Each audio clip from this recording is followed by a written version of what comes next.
আসসালামু আলাইকুম, আপনারা কেমন আছেন? আশা করি ভালো আছেন। আজকে আমি আপনাদেরকে রোল ভাপা পিঠা বানিয়ে দেখাবো।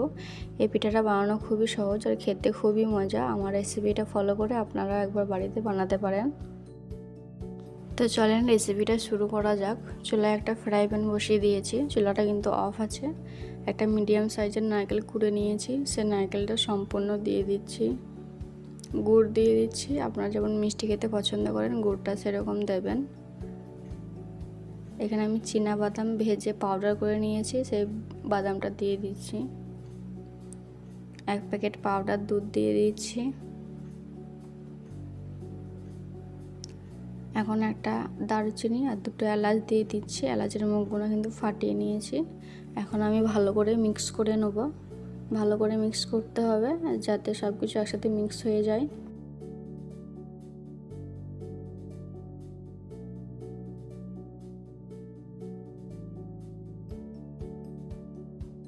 তাই তো দেখেন সব কিছু একসাথে মিক্স করা হয়ে গিয়েছে। এখন আমি চুলাটা ধরিয়ে দিচ্ছি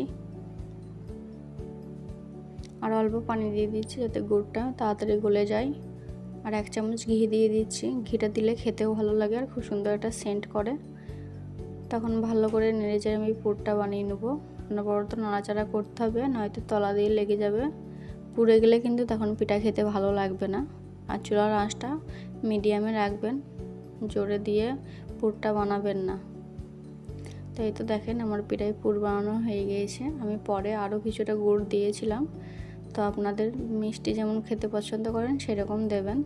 তাই তো দেখেন এখন পুরটা বানানো হয়ে গিয়েছে। লাস্ট পর্যায়ে আমি তিল দিয়ে দিচ্ছি, সাদা তিল।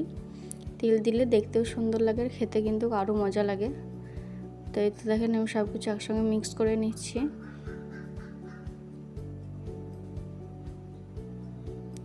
এই তো আমার পুরটা বানানো হয়ে গিয়েছে। তো এখন আমি নামিয়ে নেব। তো পিঠা বানানোর জন্য এখন আমি খামির তৈরি করে নেব। চুলায় একটা প্যান বসিয়ে দিয়েছি আর পানি দিয়ে দিচ্ছি 2 বাটি। 1/2 চামচ লবণ দিয়ে দিচ্ছি আর অল্প তেল দিয়ে দিচ্ছি। পানিটা যতক্ষণ ফুটে আসছে ততক্ষণ অপেক্ষা করছি। এই দেখেন পানিটা ফুটে এসেছে। তখন আমি চালের আটাটা দিয়ে দিচ্ছি।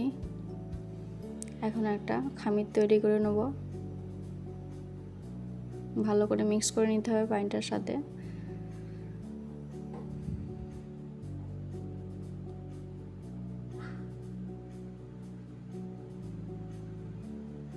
তো এই তো দেখেন আমার খামিরটা প্রায় বানানো হয়ে গিয়েছে। এখন আমি নামিয়ে নিচ্ছি, ঠান্ডা করে মাখিয়ে নেব। যখন হালকা কুসুম গরম থাকবে তখন আমি খামিরটাকে ভালো করে মাখিয়ে নেব।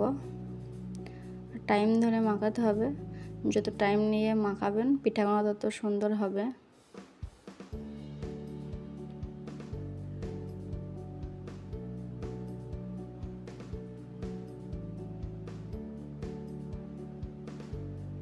তাই তো দেখেন আমার প্রায় ভালো করে মাখা হয়ে গিয়েছে। দেখেন কত স্মুথ হয়েছে খামিরটা। তখন আমি পিঠা বানাবো। এটা পেড়ে নিয়েছি আর কিছুটা খামির নিয়ে নিয়েছি।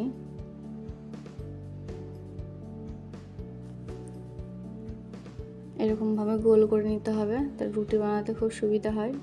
তো আমি অল্প আটা দিয়ে দিয়েছি। এখন আমি বেলে নেব রুটির মতো।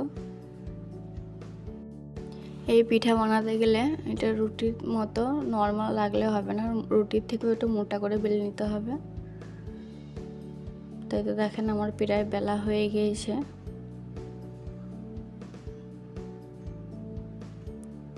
বেশি মোটাও না বেশি পাতলাও না, দেখে বুঝতে পারছেন এরকমই রাখতে হবে। তখন আমি চারি সাইডে কেটে নেব।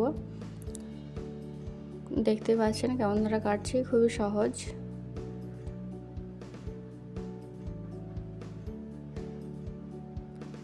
আপনারাও এরকমভাবেই কেটে নেবেন।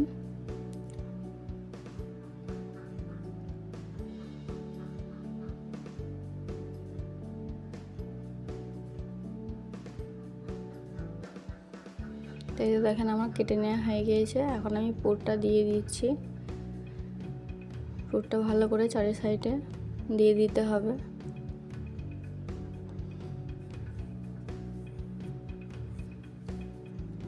সামনে একটু ফাঁকা রাখতে হবে, নয়তো রোল করার সময় বার হয়ে যাবে। আমি সামনে পানি দিয়ে দিলাম, হালকা পানি বুলিয়ে দেবেন, তাহলে পিঠাটা লেগে যাবে আর ছাড়বে না, মুখটা খুলে যাবে না। তাই তো আমি গোল গোল করে খুবই সাবধানে ঘুরিয়ে নিতে হবে। দেখতেই পাচ্ছেন, এই তো রোল করা হয়ে গেল। তখন আমি হালকা হাতে চেপে চেপে দেবো, হালকা করে দেবেন, বেশি জোর দেবেন না, তাহলে পিঠাটা ফেটে যাবে। এই তো আমি এখন গোল গোল করে ঘুরিয়ে নিচ্ছি। তো দেখতে পাচ্ছেন আমার একটা পিঠা বানানো হয়ে গেল। খুবই সহজ এই পিঠা বানানো, আর খেতে কিন্তু অসম্ভব মজা। তা আপনারা যাতে বুঝতে পারেন, আরও একটা আমি রোল করে দেখাচ্ছি। প্রথমে পানি দিয়ে দিলাম মুখে, অল্প করে পানি বুলিয়ে দিতে হবে, তারপরে আস্তে আস্তে রোল বানাতে হবে। তাড়াহুড়ো করলে কিন্তু ছিঁড়ে যাবে। এই তো দেখেন আমি কেমন ধারা করছি, এইরকমভাবেই করবেন। তো এই তো আরও একটা পিঠা বানানো হয়ে গেল আমার।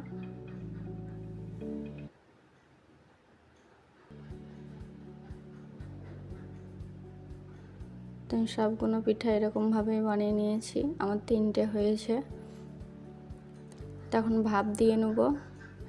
চুলায় একটা হাঁড়ি বসিয়ে দিয়েছি, তার উপরে চালনি দিয়ে দিয়েছি, স্টিলের চালনি। আপনাদের যদি স্টিম মেকার থাকে বা রাইস কুকার থাকে, আপনারা তাতেও ভাপে নিতে পারেন। তো এখন পিঠাগুলো দিয়ে আমি ঢাকনা দিয়ে ভাপ দিয়ে নেব। তো দেখেন বানানো হয়ে গিয়েছে, এখন আমি ঢাকনাটা খুলে নিচ্ছি। তো দেখেন ফেটে যায়নি বা ভেঙে যায়নি, কত সুন্দর হয়েছে পিঠাগুলো। তো দেখেন আমার সব পিঠাগুলো বানানো হয়ে গিয়েছে, দেখেই বুঝতে পারছেন কত সুন্দর হয়েছে।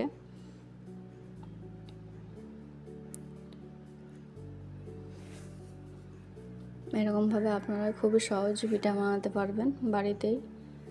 তখন পিঠাগুলো আমি কেটে নেব, যেহেতু রোল ছোটো ছোটো করে কেটে নেব। এরকমভাবে পিঠা বানালে বাড়ির সবাইকে একটা পিঠা বানালেই খাওয়া হবে, আর খুব মজা খেতে। তো দেখেন আমি ছোটো ছোটো করে কেটে নিয়েছি, আর দেখতে কিন্তু খুবই সুন্দর লাগে। তা আমার রেসিপিটা ফলো করে আপনারা বাড়িতে একবার বানাবেন। আশা করি ভিডিওটা আপনাদের ভালো লেগেছে, আর যদি ভালো লাগে লাইক কমেন্ট শেয়ার করবেন। চ্যানেল নতুন হলে চ্যানেলটা সাবস্ক্রাইব করবেন, আর আমার ভিডিওগুলো বেশি বেশি দেখবেন, আর ফ্যামিলির সঙ্গে বন্ধুদের সঙ্গে শেয়ার করবেন। আমার ভিডিও দেখার জন্য আপনাদেরকে অসংখ্য ধন্যবাদ। আপনারা সবাই ভালো থাকবেন, সুস্থ থাকবেন, আর কোনো রেসিপি দেখতে চাইলে কমেন্ট করে জানাবেন।